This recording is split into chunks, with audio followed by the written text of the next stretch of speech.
This day is brought to you by Progressive Insurance. Do you ever find yourself playing the budgeting game? Well, with the Name Your Price tool from Progressive, you can find options that fit your budget and potentially lower your bills. Try it at Progressive.com. Progressive Casualty Insurance Company and affiliates. Price and coverage match limited by state law. Not available in all states. Hello and welcome to This Day, a history show from Radiotopia. My name is Jody Avergan. This day, June 1933, FDR says to Americans, "Give me all your gold." We will get into the details, but safe to say the economic picture in early summer 1933 was not great, and part of that was related to the fact that U.S. currency was tied to the price of gold. The Roosevelt administration felt hamstrung by this, so in the spring of 33, they took a number of steps to basically manipulate the gold market, invalidating contracts that included a gold standard and asking Americans to turn in their gold, effectively sell it to the government for a fixed price. In essence, FDR was saying, hey, Americans, all of you guys who are hoarding gold, you should stop doing that because we need to hoard the gold. My administration needs it all. So here to discuss FDR's gold rush are, as always, Nicole Hammer of Vanderbilt and Kellie Carter-Jackson of Wellesley. Hello there. Hello, Jody. Hey there. Okay, before we get into this market manipulation on the part of FDR, currency devaluation, all that stuff. Let's talk about the overall economic situation in 1933. I'm going to go out on a limb and say, not great. I would say not the best economy the U.S. has ever had, possibly the worst economy it's ever had. Yeah. Look, we've talked about how dire the crisis with the banking industry was on the eve of Roosevelt being sworn in. Like, the U.S. was 24, 48 hours away from having a complete collapse of its banking system. So that's what's happening sort of in the immediate forefront of the economy. But the broader picture of the economy is also so dire. You have the stock market crash, but that is just a moment that reveals how out of sorts and weak the U.S. economy and the global economy had become, that it was all puffed up, but it didn't have much underneath it. And so part of the problem is, as the economy starts to slow down, people aren't investing, businesses, because they're not able to sell as much, start to lay people off. They don't have extra money to invest in their factories, and the economy begins to contract. And instead of being a short-term contraction, it contracts and it contracts and it contracts. And more and more people are losing their jobs. More and more factories are shuttering. There's no money going out. Nobody's investing in anything.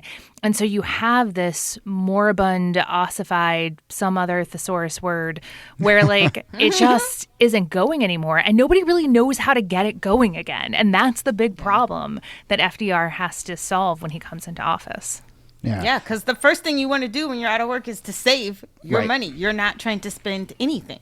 And people in particular are saving gold, right? They're buying up gold. They're holding on to it. And gold is important here. And this is where all of the sort of economics folks in the audience will start to bang their head against the wall as I try and explain how we're tied to the gold standard and FDR's fiscal policy here. But let me give it a shot. The U.S. currency is tied to the price of gold at this point. And the way that the U.S. would address the deflationary spiral that Niki just laid out is by kind of putting more money out into the economy, right? Printing more money, just getting more kind of paper money sloshing around. But you can't do that when the paper money is tied to the price of gold, and gold is not being sold, it's being hoarded, and the U.S. government simply doesn't have enough gold to then be able to go and print money and kind of try and address some of these deflationary forces. And moreover, other countries are seeing the sort of state of the global economy, and they're ditching the gold standard. So basically, the U.S. feels very hamstrung in terms of its tools to be able to address the prices and deflation. FDR is presented with this idea to divorce from the gold standard. That is one of the options, and chooses not to do that because I think it would just really panic folks, right? Yeah. But instead, there's this kind of halfway in between thing, which is basically we need to get folks to give their gold to us to give us some options in order to print more money and kind of get this economy moving again. And so that happens on two fronts. One, Congress, and we should point this out. A lot of this is FDR, but a lot of it is FDR through Congress. Yeah. Congress approves a plan to basically invalidate all contracts that are sort of predicated on the gold standard, which is a pretty big deal. Well, these contracts that say, like, you have to pay this in gold. Yeah. And they're like, no, you can pay it in cash. You give us your gold. Yeah. And then moreover, that you give us your gold. And I mean, Kellie, that is like a pretty big ask. Oh, yeah. Why am I thinking of this is such a tangent, but like in the movie Sinners, when they need money and they show them that they have gold, the vampires have gold. I was like, oh yeah, people did have gold back then. But the idea, that's a random tangent. But anyways, so Roosevelt basically says, we'll take all of your gold, you turn it into us, we will give it back to you with for cash. And he basically says, we're going to set a deadline where everyone in the country basically has to turn in their gold, like fork it over, which to me is just astonishing because I can't imagine, if the United States was like, everybody turn in your guns, you know what I mean? Like nobody... Yeah. No one would want to follow through with this or believe maybe that the government or have enough trust in the government to know that they could get the value of the gold for themselves. But this is what he prescribes. He basically says, not only do you have to turn in your gold, but you are forbidden to export your money outside of the United States without Treasury approval. That if you don't follow through with this, that there is a 10-year prison sentence or a $10,000 fine. I'm like, my goodness. They were not kidding around. They were not kidding. Yeah. For anyone who hoarded metal, there were serious consequences. And they set the price, right? Which is the big thing here. They said, no, it's not the free market. Gold is $20.67 per ounce. Sell it to us at that price right now or else. Yeah. And there was a lot of social pressure too. The Roosevelt administration was willing to use any tool in the tool bag. And this idea that you were selfishly hoarding gold when the U.S. government was trying to fix the economy, this was still in an environment where that would embarrass people. They would print your name in the paper. It was, they used the power of embarrassment and it was effective. Look, and it was effective, and we'll talk about that. I got to say, though, Kellie, to your point, obviously people I think know my politics. I would have been a very big FDR supporter. If I had opened my newspaper and seen an advertisement that was like, sell your gold to the government right now, I would have been like, from my cold, dead hands, FDR. Seriously, I just put yourself in those shoes, right? Especially in a moment, not unlike now, when there's so much uncertainty. Yeah. That people are retreating to gold, and for understandable reasons. And so, I might give you some, but I'm not giving you all. Yeah, the larger social project is really fascinating here, and the fact that it largely worked and that people came on board. But yeah, I guess it's because there was on so many different fronts this collective idea that we need to fight this thing, and this trust. I think you're right, Niki. We've talked about it on the show a lot. People had a sort of faith in government at a fundamental level and a sort of belief in FDR. But we've also talked on the show a lot about there were plenty of people from the jump calling FDR a kind of undermining communist. And so this did not help, in that regard. Look, it wasn't great for him to constantly be called a communist in the pages of the Chicago Tribune and by Republicans. But as we've also talked about, he had just a ton of leeway because Americans were so scared. They'd been in the economic shit for so long that they were willing to let him try just about anything and felt there were enough Americans who were willing to support his experimentation that even those well-heeled and very public denunciations of Roosevelt, they just didn't touch him. His approval ratings were through the roof. He had supermajorities in the Congress. He was fine. Yeah. And Kellie, it kind of works. They raise a lot of money, right? People follow through. I mean, the government takes in over $300 million in gold coins, about $470 million in gold certificates. So people actually turned in their money, which is just shocking to me. Yeah. And then Roosevelt gives this message to the London Economic Conference. He says, the United States seeks the kind of dollar which a generation hence will have the same purchasing and debt-paying power as the dollar we hope to attain in the near future. So basically, this is giving us the flexibility we were seeking. Exactly. Yeah. And then once they've hoarded all of that gold, like dragons, they now have the entire market. And that means they can then set the price of gold. You were saying earlier, Jody, that they were buying this gold at like $20. Then once they had most of it, they could then set the price at whatever they wanted. And the reason that was important is because if they set the price high, they could print more money. And they can still say, but we are still on the gold standard. We are dangerously close to that moment that happens in every conversation we have about economic policy where the question pops into my head, wait a minute, what is money? Exactly. No, this is the right question, and we're not going to solve it today. Hoard the gold, change the price, print more money, and we're off to Don't the worry races. about it. Don't worry about it. Don't worry about it. It worked. Yeah, FDR, good for you. But it did work. Obviously not a silver bullet, but certainly short term, I think. Yeah, I know. Exactly. Certainly short term did start to turn things around, at least in terms of deflation and prices and getting sort of more money circulating. Well, there's two fallouts that I want to talk about. One is obviously the long term sort of relationship we have to gold, but also there is a lot of sort of legal fallout of this too, including, in the next year or two, a lot of these cases reach the Supreme Court and, the kind of fiscal policy, FDR's fiscal policy has to get hashed out in court. And it's not exactly, Niki, you talked about the sort of American public rallying. The courts were a little more problematic.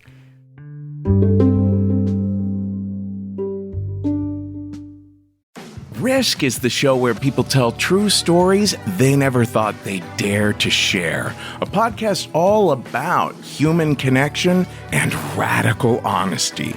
All through June for Pride Month, Risk will be featuring the stories of LGBTQ folks from all walks of life. You'll laugh, cry, and maybe even end up feeling a little bit better. Go get Risk on the Odyssey app or wherever you get your podcasts. Let me tell you a story, a true story, about my first summer barbecue of the season. Memorial Day, 80 degrees, lovely weather, friends over at my house, I'm manning the grill. I get lots of compliments on the burgers I cooked, but the thing that 4 different people complimented me on, independent of one another, the blue polo shirt I was wearing. It is, in fact, an organic cotton silk polo, which I got for $50 on Quince. If you are gearing up for the summer, you are likely feeling that familiar urge to refresh your closet, but also not waste money on pieces that you'll only wear once or just for one season. Well, when you shop at Quince, you'll find clothes that are timeless, lightweight, and far more elevated than anything else at this price. It's luxury without the markup. And if my experience is any indication, you'll be getting non-stop compliments. How about that? Give your summer closet an upgrade with Quince. Go to quince.com/thisday for free shipping on your order and 365-day returns. That's QUINCE.com/thisday to get free shipping and 365-day returns. Quince.com/thisday. When you check in on the news each day, doesn't it kind of feel like every story is a head-spinning economic story? Tariffs, meme coins, budget fights, not to mention groceries and gas prices.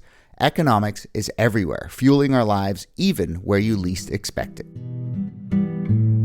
You're a This Day listener, which means I know you love context and hidden history. Well, Planet Money is the show for you. Planet Money recently did an episode that I absolutely loved, all about the more uncommon economic indicators being discussed on social media. Not just the obvious like prices, but sales of lipstick are going up, babysitter buns are coming back into style.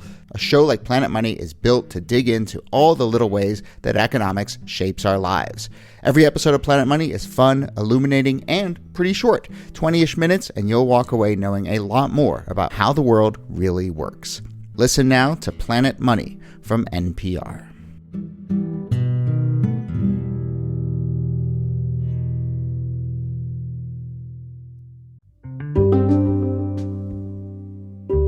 The courts are tough, and there are a number of different decisions that come down in 1935, which is just at the point that the court is starting to turn against Roosevelt. But there are a bunch of decisions that come down. They're 5-4 decisions, so it's a divided court, but they come down in favor of the government's authority to set the price of gold, to do these shenanigans. And I wonder if The court Is that a legal term, shenanigans? Shenanigans, yes. I believe it was coined in a 1786 case. Yeah. But you do get the sense that this is a decision being made because they know if they rule the other way, then the entire economy just goes haywire. Like the consequences of ruling and undermining the government's ability to set the price of gold would have... I just can't even think about what it would have done to the economy if that had happened. Yeah. Now, the justices who are on the for side, by the way, were not shy about their feelings about this usurpation of power by the president. Southern Justice James Clark McReynolds said that the Constitution, as many of us understood it, the instrument that has meant so much to us, is gone. Like, basically, like, now we have a dictator, like, we're no longer bound by the Constitution. People can do whatever they want, and that's a tragedy. It's also interesting because McReynolds is, still sitting on the Supreme Court, and Time magazine describes him as intolerably rude, anti-Semitic, savagely sarcastic, incredibly reactionary, puritanical, and prejudiced. So he's a great guy. And if you're like incredibly reactionary for 1939, you are incredibly reactionary. Yes, but also, yes. What a sort of perfect capsule description of a certain American male, mid-century American male, intolerably rude, anti-Semitic, savagely sarcastic, incredibly reactionary, puritanical, and prejudiced. So there you go. Basically an ordinary guy. Yeah. Well, Tell me how you really ordinary, powerful guy. That's right. Yeah, ordinary wasp. So the other legacy that's interesting, aside from the kind of political bully pulpit court maneuvering that they're able to pull off here, is the sort of larger question of the gold standard. We've done a bunch of episodes about gold, including, our conspiracy theory episode about the Wizard of Oz being all about the gold standard. But this kind of is a turning point, really, I think, where the U.S. starts to not fully dissociate with the gold standard. That doesn't happen until like the 70s, but kind of crack the door and be like, okay, our fiscal policy isn't entirely tied to this metal.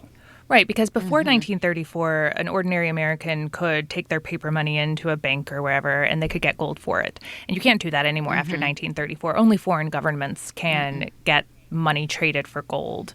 So it's still the gold standard technically, but it just looks a little different after 1934. And then under Nixon, he's just like, we got to get off this. Yeah. But it does make you wonder what happens to all of the gold that people did hoard, that people are like, from my cold dead hands, I'm not. Because there's a high percentage of people who just didn't, turn in their gold and hoarded it. What happens to that? Who knows? But no, I mean, gold still gets used and as a currency, just maybe not, through the most transparent means. But, obviously we're living in another moment of deep economic instability now, though not mixed with the faith in government. But we see a real retreat back now to gold, and over the last few months, gold prices have steadily risen as the market has roller coastered like crazy. I listen to a lot of conservative talk radio and podcasting, as you all know, and that has always been a stomping ground for gold sellers. It's always tied to this like fear of economic instability, but it's also just like it's a money making scheme. The gold they're selling you is not really like the kind of gold investment that we're talking about in this era. But it has been a mainstay. When economic times are good, they want you to buy gold. When economic times are bad, they want you to buy gold. Just gold. And it's always tinged with that sort of air of paranoia, right? Absolutely. You get your survival seeds, your bunker, and your gold, and your shotgun, and you're set. It just seems so absurd to me. Maybe, I don't know. Maybe it's just 'cause I'm like, what are you doing with the gold bar? Or what are you doing with gold coins? Like, it just feels very like play money. I don't know. I have a hard time wrapping my head around someone pulling out a drawer full of like gold. Right. Well, remember the Democratic senator from New Jersey got himself a bunch of gold bars. He went to jail for it, but took it all in straight gold. You roll in with a briefcase full of gold bars, and people are gonna listen. But Kellie, folks who put cash under their mattress, right? Well, the sort of instinct sure, to retreat towards like tangible, like I can see my money. Yes. That was my grandfather. He hid money in the closet. After he died, we're like, why do you have thousands of dollars in the closet? Like, it's closets. No joke. Everybody now- check their closets. And now, when was like the last time anyone touched a piece of even paper money? That's the kind of weird space we're in, is that paper money, which was ridiculed in the late 19th century as being just like being fake. Like, it's like, that's not gold. It's not real. And now we're just like, what about I touch my phone to this pad and money? Right. Do you take Apple some Pay? Crypto, yeah. That's funny. I'm trying to, just total aside, I'm trying to bring cash back. Really? I carry more cash. I think businesses, well, first off, you're saving like a 3 to 4% fee on almost everything now because people are tacking that on when you pay with a card. And I think I like honestly feel like I see shopkeepers' like eyes light up when I pull out actual cash. A $20 bill. How nice is that? Yeah. You live in Brooklyn and listen to vinyl, but this is the most hipster thing about you. That I'm is bringing, true. bringing cash back. It's true. It's true. But anyway, try it, folks. It's nice to walk around with some cash in your pocket. All right. Big fat roll in your back pocket. Yeah. Soon I'm just going to have a couple gold bars sticking out of my skinny jeans as I walk around. Yeah. Be a good lower body workout. Yeah, exactly. I know, right? All right. Well, we will leave it there. I'm glad we got to this episode. Nicole Hemmer, thanks to you as always. Thank you, Jody. And Kellie Carter-Jackson, thanks to you. My pleasure. For all legitimate purposes, the phantom of fear will soon be laid. People will again be glad to have their money where it will be safely taken care of and where they can use it conveniently at any time. I can assure you, my friends, that it is safer to keep your money in a reopened bank than it is to keep it under the mattress. The success of our whole national program depends, of course, on the cooperation of the public, on its intelligent support, and its use of a reliable system.